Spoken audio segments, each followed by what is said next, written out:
back. WNST, Towson, Baltimore, and Baltimore Positive.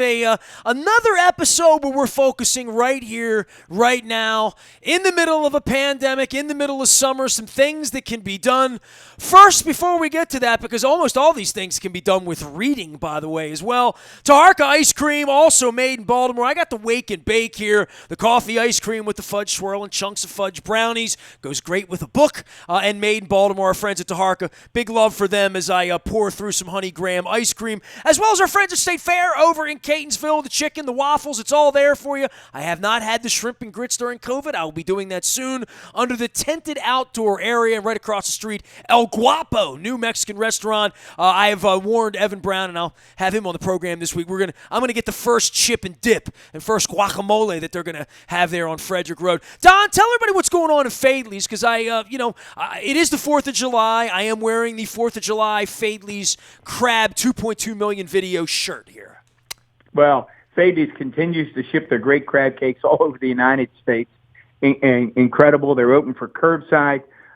Great things happening at Fadley's. And, of course, we're very excited that Fadley's, in addition to their historic Lexington Market location, are heading to Catonsville, opening up an incredible venue, bringing the market to Catonsville, and it will include what I think will become one of the most in-demand event spaces in the entire state. An absolutely spectacular historic building. So, as you said, great things happening. Mower and Gary, Jeff Mower selling homes. Lots happening out there in Nestor, our good friends at Center Maryland. And I don't know that you've been more excited about any guest than our next guest. Yeah, it's been a little while. I mean, I love politicians and I love policy and education and crime and authors and all that. But at heart, Don, I wrote a big blog recently about at heart, I am a writer, right? Like, it's my first skill. It's the first thing I did as a newspaper writer and writing books. And we are just delighted to have the CEO of Enoch Pratt Free Library right here in Baltimore on the backside of another incredible video with Wes Moore coming on and telling his stories. We've had him on Baltimore Positive. We welcome Heidi Daniel from Michigan, from Ohio, but now in Highlandtown with Frank Zappa and helping children read and people read. And it is really a pleasure to have you on. I know you have a big role here, but Don and I are very, very fond of books and library and reading and stuff. Well, that's wonderful to hear. So any friend of libraries and books is a friend of mine. All right, so I'm going to tell the worst story you've heard, recently, because it leads to reading, and it really led to Baltimore Positive. I wrote a book on the Ravens winning a championship 7 years ago. I know you were in Youngstown. I'm sure that, Actually, I was in Houston. You were, okay. Oh, no, I would have been in Youngstown. Yeah, okay, so between, like, Cincinnati, Cleveland, and Pittsburgh, you're right there in the old, AFC North triangle. So I write this book, and, the whole city's crazy. There's parades.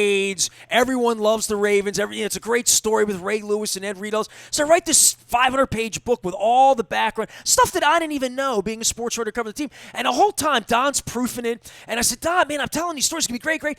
I got down to Ocean City. There were 10,000 Ravens fans, Father's Day week, first week of June, and I've got the books out in the heat. And all the Ravens fans came by me, one by one by one. I had stacks of books I'm ready to sign, $20. These people spend thousands of dollars going to the Super Bowl. And they come by and they say, I don't read no books. I ain't read no books in 20 years. I ain't got no pictures in it. And I came back from the beach, and Don, you remember this phone call, and I said, civilization as we know it is I do. Is falling. But Heidi is here to tell us why. I know, but this is to an end. This is why I stopped talking about sports so much, because we need people reading out there, Heidi. So I want to give you some. Tell me first and foremost what you're doing in the middle of this, because it's so hard for people to gather, and libraries are a place for people to kind of come and be together, sort of, kind of quietly. Yeah, absolutely. I think for libraries, public libraries across the U.S., and for us in particular here at the Pratt, it's been particularly difficult to navigate how we play the central role that we play in our city during a time when we can't do what we naturally do, which is bring people together for the free exchange of ideas. Prior to COVID-19, prior to the shutdown, we were having events in our newly renovated Central Library. Every week we were having an event with 1,000 people. It could be, we had Mae Jemison, we had Spike Lee, we had, just huge names coming in every night. And we would be packing the rafters, and it was so wonderful because you'd see these groups of people come in and talk to each other, and we had David Brooks, and we did an event with Thread, and the people had conversations, and they would look at each other in the eye, and you would watch these new sort of groups of community form, and then groups would disperse, and then they'd collect over here in another and a slightly different configured group, and just really talk to one another as people and have this idea. You'd laugh together at, something that an author said at Colson Whitehead or at Spike Lee. People would be, shocked or surprised by an idea, and you'd see people look at each other and talking, and so for us to then have to shut all of that down and walk away from it felt particularly cruel in that moment. It felt just really shocking to say we're going to close. We'd had an event earlier in the week, the week we decided to close. It had been a smaller event with Thomas Friedman, and we were just thinking like, wow, we're not going to be doing this for months. So we had to really quickly pivot and figure out how we were going to try to adjust. There are no small events with Thomas Friedman in my life, by the way. So for us it was smaller. He's only won 3 Pulitzers for crying out loud. Just a tiny thing with Thomas Friedman. No, it was, we've had some huge names, great thinkers. And, we have a couple of series, our Brown Lecture Series, our Hackerman Best and Next, that are really focused on bringing major thought leaders to the city of Baltimore. And so we've been doing that.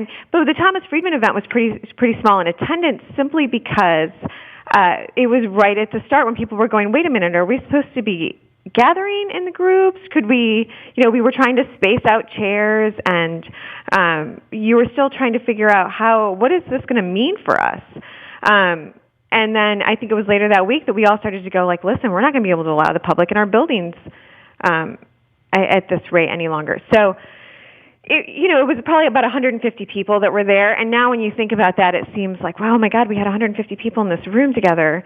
I instantly start to feel panicky about the fact that, that many people would gather. But at the time, it still was fine. And so for us to then walk away from that was hard. So we went back on as our team and said, what are we going to do to keep all of our services running? So we had to really quickly pivot to prioritizing e-resources. We reached out to Baltimore City Public Schools and said, what are you guys going to need for parents and teachers to have online?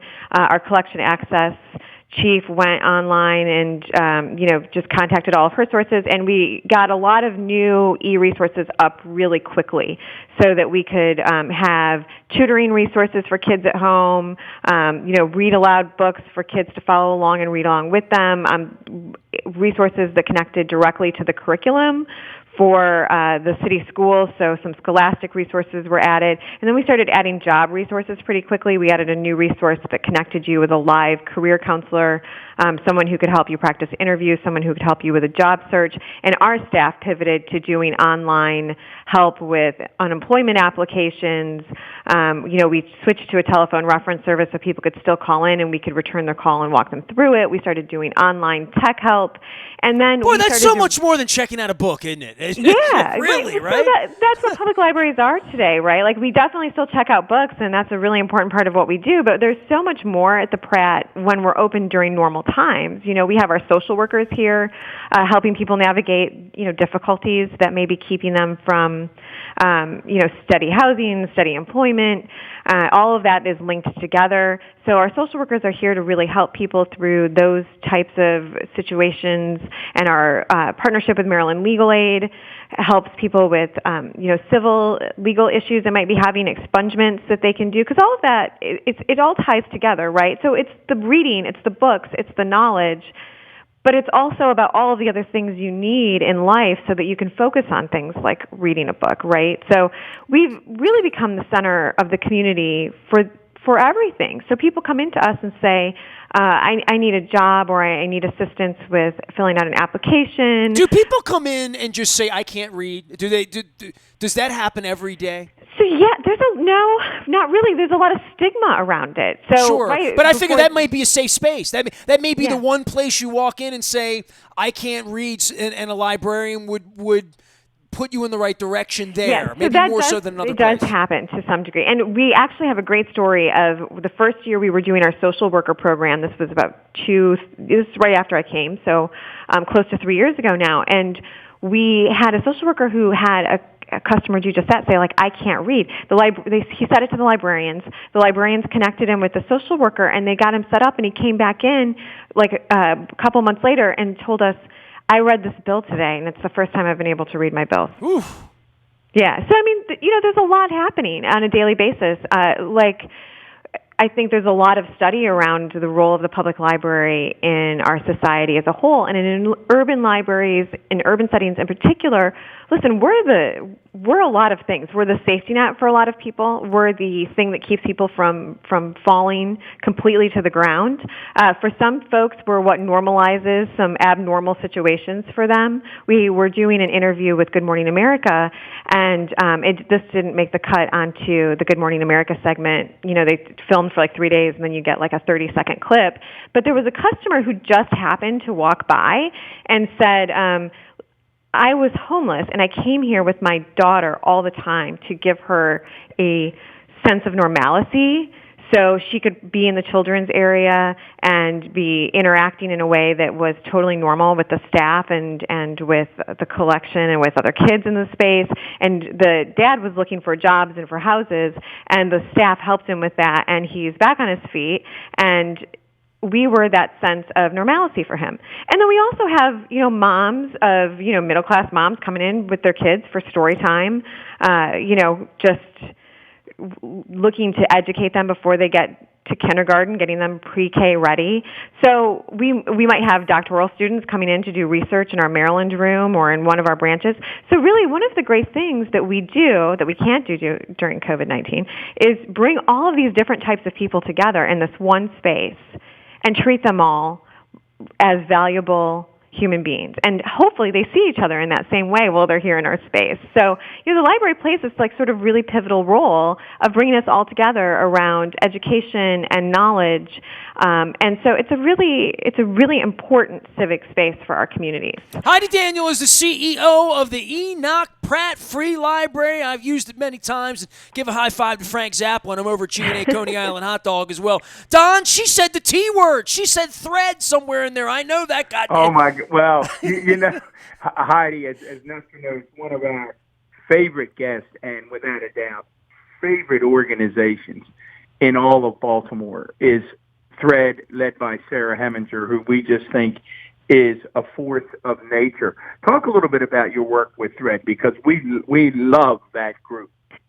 Yeah, so we had a really great event with them right before we closed, where we had Dee Watkins and David Brooks on stage together discussing, how we talk to one another in this sort of United States we find ourselves in that's sort of a separated United States, how we help each other, what we owe one another, how we help each other through different circumstances in life, how we can support our youth regardless of where they are.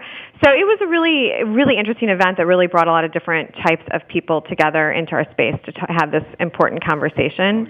And that was just a couple of months before COVID happened and we closed down.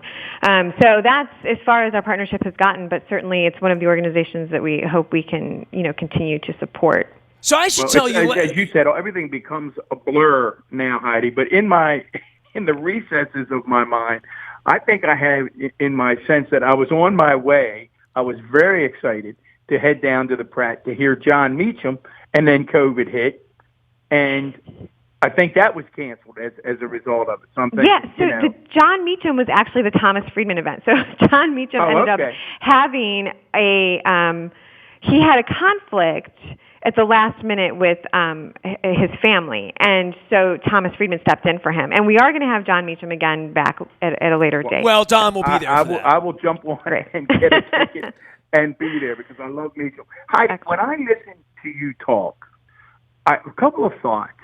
Is this ain't my grandmother's library? Yeah. This isn't when as a little boy walking around Catonsville who got turned on to reading by reading an author by the name of John R. Tunis, who wrote little sports books. That the nuns were saying you gotta read. And luckily, I found this guy named John R. Tunis who wrote books like The Kids from Tompkinsville and other things. And I thought, all right, this is about baseball. I can do this. So to me, that was my understanding of libraries. Yeah. This is very different. So the question is, can you talk a little bit about how libraries have evolved and why they evolved? And also, how does a little Heidi, 8-year-old Heidi growing up in Michigan say, I want to be a librarian? You know, it's not a career choice that everyone makes. Yeah, so I think that's all sort of tied together. I don't know the 8-year-old. I think 8-year-old Heidi would have told you she wanted to be like both a Dallas Cowboy cheerleader and a scientist. So, you know, I don't know. I can't say that I was. And my guess is Mom and Dad said, Heidi, we'll go with the scientist. Right. Well, yeah. So interestingly, my connection to libraries is really personal. I was raised in Michigan. I'm the only adopted child of a factory worker who had an 8th grade education, and my mom stayed at home off and on. She was a housekeeper. She worked in the school cafeteria. You know, she wanted to really be involved in raising me, but you know, not a lot of formal education, and you know, they were real working class people, and college was not like a given in my household. But when my parents adopted me, they made this commitment that they wanted me to have you know, an education. They wanted me to be well educated, and to them that meant, well, she should love to read, and if she loves to read, she'll be well educated. So I can't remember a time when my parents didn't give me little golden books, take me to the public library. You know, going to the public library was this sort of experience of walking into a place where I could have anything, because there, you know, nobody was going to tell me like, we can't afford that. Wait, you know, wait, it's a payday, or that's not, you know, maybe in a few months. You know, I mean, there was just like, here, you can take it home with you. That's fine. And so for me, it was this like great place of freedom, and I really devoured like anything and everything I could get my hands on. Maybe because I was an only child and didn't have anyone else to talk to, it makes you like a little weird, I guess. And so, did you pay any fines? I mean, be honest with me. Did you keep a few too late? I probably, but you know, we eliminated fines here, and maybe that's why. So.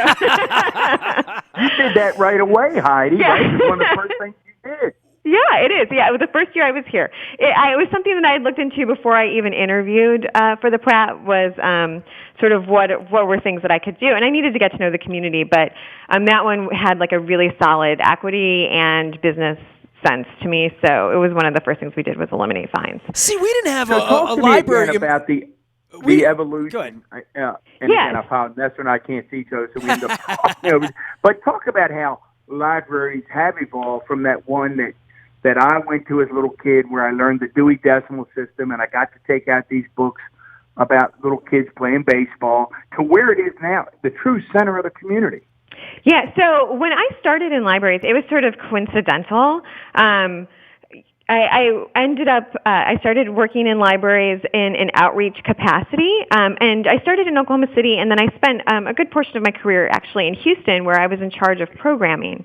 And so when I started, I decided to go back and get my master's, because I got a promotion that kind of required that I finish my master's in library studies. So I did that and went to work for Houston Public in their programming department, and I had started in an outreach department in Oklahoma City. And so for me, my connection to libraries came from creating community spaces. Like from the beginning, that's what I was involved in. And when I started in libraries, what was happening was computers were introduced, and people were kind of freaking out about how will this impact our service model, right? Because now will people, I feel like I've been hearing this for my entire career, which is about a 20-year career. And I think for that whole time, people have been saying, wow, you're going to lose libraries altogether because no one's going to read anymore, and there's going to be all this technology, and technology is going to make you completely irrelevant. And I've been hearing that for 20 years, and I still hear it from people. People will say, well, everything I need is right here on my phone. And I'm like, well, then I feel really bad for you, because you're missing out on a lot of the world. One, and then two, there's a lot of people who don't have that privilege that you just talked about, right? They don't have everything that they need right at the fingertips on their phone, because they don't have solid broadband Wi-Fi access to connect their devices to, and they can't afford an expensive data plan. So from the beginning, I think I had this really unique perspective on libraries of community spaces, and also spaces that were supposed to be looking at larger societal issues like the digital divide. And all of that, to me, tied into libraries as a place of access, which is what books were always about. We were providing books because that's how you accessed information. That's how you accessed knowledge. That's how you accessed enrichment and stories and storytelling. And now there's a lot of ways to access that, and the library's job is to evolve and adapt and give you access to all the different ways you can get information and resources. You know, my background, I didn't have a library in my neighborhood. Don knows where I grew up over by East Point Mall. I mean, I felt like I had everything on the bus line, except the library was difficult to access. We had a bookmobile. We had a nice library at my elementary school, but like going to the library was like a special thing for me. You know, I had to get a ride, and I wanted to stay all day, and I wanted to check out the microfiche from the Baltimore Sun from the 1950s to look up like box scores and stuff, right, Don? Yeah, I mean, it all goes back to sports, yeah. right? And for me, I couldn't walk, and it wasn't there every day, yet I loved reading and would check out from the time I was a kid, Curious George books and stuff like that. But I saw 22. Is that still the right number? There are 22 in the city. Mm-hmm. And how far away, for people in the city and what you do specifically, for it to be a neighborhood place or a place that everyone should know or have a card or have been in lately or this year for something or another, Wi-Fi or anything it is, what's the reality of when, if you open back up, that funding and all of those things that are so integral for the city and what Brandon Scott's about to interact with, that it is in a neighborhood and can be accessed? Because, I mean, I'm going back 30, 40 years. I would think it's probably no different. My son lives in my parents' house now, that you have to have kind of a car to get to the library from where we live or lived. But in the city, you know, it feels like people are a little bit more mobile. I live downtown. I'm 8 blocks from you. I walk by you all the time, right? Yeah. So, I mean, I think that we, as a newcomer to Baltimore, it's one of the things that has sort of amazed me is just what a complete city of neighborhoods Baltimore is. And I understand that. And I, of course, before I even moved here, read Not in My Neighborhood and, sort of delved into the redlining history in Baltimore so that I could really try to understand the He's city. on the show later today, by the way. So thank you. Great. So, we are a city of neighborhoods, and I think sometimes the challenge is if there's not a library directly in your neighborhood, getting to the one that's closest to you.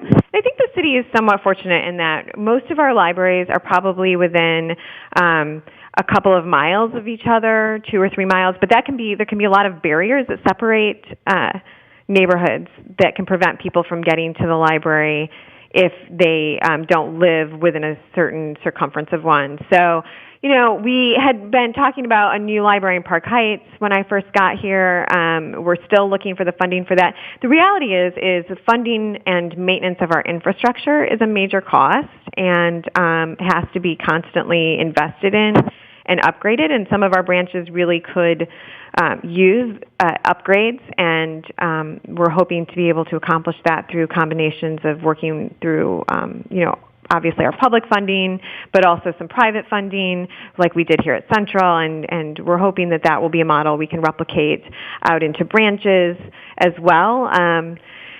It's 22 branches is a lot for funding and infrastructure. It's, public funding essentially keeps our lights on and our doors open, and then our private funding pays for all of the stuff that we do that people really come to see and do and enjoy. So all of our speaker series, all of our programs. Right now we're doing virtual camps for teens and kids all summer long. That's all paid for through private funding. And, our public funding has to really be stretched to cover all 22 of our buildings. So, of course, we'd like to be able to be more present in all of our different neighborhoods, but it's probably not a reality that we'll be able to build a lot of new libraries. I would like to see us look in the future into how we partner with other agencies and entities to create satellite libraries in rec centers maybe, or even hospitals or community health centers. I think there's a lot of different models that are happening throughout the U.S. There's some great examples of libraries in public housing. And so I think we're going to have to think about how we physically reach people in new ways other than just build a new standalone solo library. And that's something I'm really interested in exploring as we move forward here. But we do very carefully think about, is this library on a bus line? What is the challenges of getting here? Does someone have to cross a major highway to get across here. So, there's a lot of considerations that goes into mapping out where our locations are and where they should be. A lot of our buildings are historic and have been in neighborhoods for a long time, and it's probably a good idea to look at, are they still in the right place coming up in the future? So that's something we're interested in doing as a, sort of facilities planning piece as well. But we are community anchors. We do have our mobile outreach. So our mobile units go out to different neighborhoods. We're about to start deploying them in July as community Wi-Fi hotspots. So they'll go out to public places, and people will be able to connect up to 60 devices to them so that we can sort of help bridge that gap. Because we have all this great virtual programming right now, but if you don't have internet connection, you can't partake in it. So we're looking at ways that we bridge that gap through different methods. So we're loaning hotspots. We're sending our mobile units out as hotspots. And we're really thinking through partnerships where we might be able to create greater connectivity throughout the city. We do have drive-in Wi-Fi, too, at 8 of our locations. PrattLibrary.org. I want to make sure I get that out for everybody with Wi-Fi. Go ahead, Don. Say that again. PrattLibrary.org is the way to find them. And I want to throw something in it. Don, you'll appreciate this. One of my author buddies, sports author buddies, actually the director of natural history and sustainability out in Oakland, wrote a baseball book called The Wax Pack. He opened up a pack of baseball cards and then went out across the country and interviewed. He's on the New York Times bestseller list. He reached to me a week and a half ago and said, I want to do like an online thing at a bookstore. And I said, well, I wonder if Enoch Pratt's doing that sort of virtual thing. I know you did something with Wes Moore. I want to give you a little bit of oxygen on this, Heidi, to talk about the virtual stuff you are doing when I do go out. And I'm on your website right now, prattlibrary.org. There's just a bunch of stuff you guys do here online that I don't physically have to, come on up to Cathedral Street and see you, right? Yeah, absolutely. So you can go online and look. We do have our July-August compass up now, too, and that's out in print and online as well. But we have everything from these virtual camps for teens that can be maker camps, technology camps, comedy camps. We have a schedule every day of story times. We have live music. We have live author events. Like you mentioned, Wes Moore, we recently had. Oh, you got yoga events here. That's right there. That's up my alley, Heidi. Yoga, that's right. And we are also, we have book clubs, and we have Workforce Wednesday. We're still doing a lot of our workforce work that we did in our buildings, but now we're doing it online. So you can go online on Wednesdays and get help with your job search, writing resumes, cover letters, interview strategies, all of it. We also have some larger name authors coming up this year. We're finalizing that schedule now, and beginning in the fall, a lot of those are going to end up being virtual. So it'll be a lot like the Wes Moore event, where we'll have our speakers, and we'll be able to have people watching from Zoom and streaming live onto Facebook, and you'll be able to see the speakers and the panelists. So we're excited to be able to continue to offer this stuff virtually as we get our doors reopened. We are doing sidewalk service right now at 8 of our locations, and starting July 6th, that'll be 12 locations that you'll be able to pick up your materials through a contactless curbside or sidewalk pickup. And then we're hopefully looking at starting, as we progress here, to have some public entering the building, assuming that health metrics stay, stable, and that we're able to retrofit our buildings for some social distancing. Well, Heidi, it's so exciting. I've just got a couple of quick questions that you've been very gracious with your time. But listening to you talk and your enthusiasm, it's exactly why we started Baltimore Positive, why we believe in this city, and we believe this city's future is bright. Your predecessor, I've had the opportunity in life.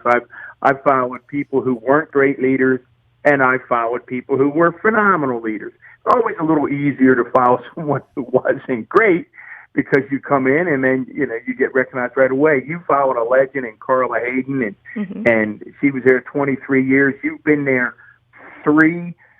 So in 20 years, when you head to the Library of Congress with this great legacy behind you, what does the Pratt look like in 20 years under Heidi Daniels' leadership? We come back in 2040. Talk to us about what the Pratt looks like. Sure, absolutely. First, I do want to say I love following a great, amazing, strong female African-American leader like Carla Hayden. It's been my honor and pleasure, and she's like a wonderful, gracious, lovely person who led a great organization. So hopefully, as we continue in 20 years, my predecessor saying the same thing. But I hope, one thing that's really important to me is really drilling down. We have this gorgeous central library that we've renovated, but I'd love to really drill down into what we're doing in our communities and our neighborhoods. And I think advancing the vision of neighborhood library services is going to be key for us. So taking that concept of the community anchor and figuring out how we continue to evolve it. Listen, we have to be active players in the city of Baltimore. I live in the city. My family's growing up here. I have 2 kids. We love living here, and I want to join forces with, Brandon Scott, the incoming mayor, all of the people that are working to make Baltimore a better city, and really push that agenda forward. We need opportunities for our youth. We have youth coming into our libraries every day, and we want to continue growing them, and not just offering them entertainment, but really creating the next generation of critical thinkers, great leaders, exposing them to science and, great thought leaders and people who are inventing and creating and moving the field forward. We want to see them exposed to all of this. We want to see our neighborhood branches continuing to have the social workers and the lawyers and all of those services that people need. Listen, when you interview people, libraries are one of the most trusted institutions throughout the country, and we want to continue that. So when I leave, I want people to say, you know what, there's no organization that I trust as much as I trust the Pratt to give me good information, to help me get moving forward on my journey, to help me get to what I need in life, and to move the city of Baltimore forward with all of the partners. I mean, we can't do it alone, obviously. We're just a library, but we could do a lot with all of our partners in moving the city forward. And I really hope that when I leave in 20 years, that's what we've done. Well, the place is so cool. It's got a Frank Zappa statue, So, it can't be better than that, right? Right, yeah. Nestor, I know you like to be inspired. How'd this work out for you? This worked out great. The only problem is I can't come up and visit her. I got to stay 6 feet away. I can't elbow bump and do all that. That's right. You did mention something that, I would think is of a grave concern for everybody. Is just a reopening part of, getting human beings in, that it's going to be different when you reopen, right? And I think every place that's going to open, we talked to so many of the museums, so many of, the aquariums and different places in town that really want to have people in, especially this time of the year. You're as significant as any of them, but what have you learned about? And I've only been a few times I've had my temperature taken. I haven't been out a whole lot, to a lot of places. I was in crazy North Carolina last week where nobody's wearing a mask, so we came home from that. But I know when things open, it's going to be a struggle for everyone to get used to whatever the new normal is. From just literally opening the doors and being clean, being safe. Yeah, absolutely. So keeping our buildings clean is a major issue for us. Making sure we have enough facility staff to help keep us clean. Our first priority is to keep our customers and our staff clean, safe, and our buildings clean so that they are safe. So, we want everyone to be following safe protocols. So when we are able to open on what we assume will be an appointment-based basis, because we'll have limited capacity, we will be requiring masks. We will probably be doing temperature checks. We're not sure on that yet. We're working through some policy issues with the city. So it'll definitely look different. You won't just be able to walk in the front doors, at least not right away. We're having to look at our building spaces right now. We're moving things around, so computer capacity is going to be limited because you can't sit right next to each other any longer and work on the computers. We got to distance people. In a space that was meant to bring people together, it's now looking at it and saying, how do we keep people here but separate? So, we're moving our furniture around. We're looking at our staff spaces because a lot of those are communal spaces. How do we keep them separate as well? Our staff is all wearing masks. So, it's definitely going to be different, and we won't be packing 1,000 people into the building anymore for our speaker series, but we'll still have people here. And I think in some ways I feel really hopeful that our ability to adapt to this is just making us more resilient and making us more thoughtful about, how we interact with one another in general. And hopefully we're learning how to be more compassionate and considerate of each other too through these trying times. Well, the 10th anniversary of the Zappa we're Busters. 3 years late in welcoming you. Hope you'll come back and join us. Thanks for everything that you are doing at the Pratt. Thanks for everything you're doing for Baltimore City. It really is one of the city's great institutions.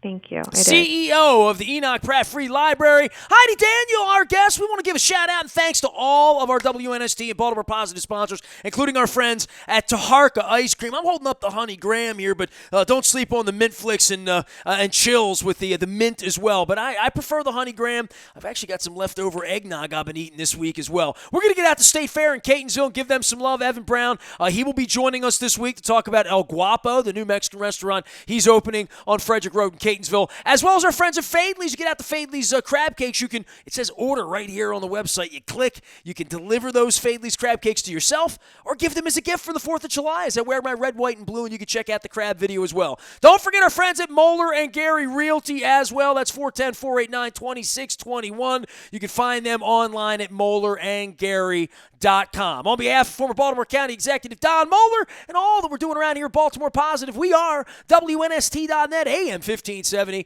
and Towson, Baltimore. Local, always calm, and always Baltimore Positive.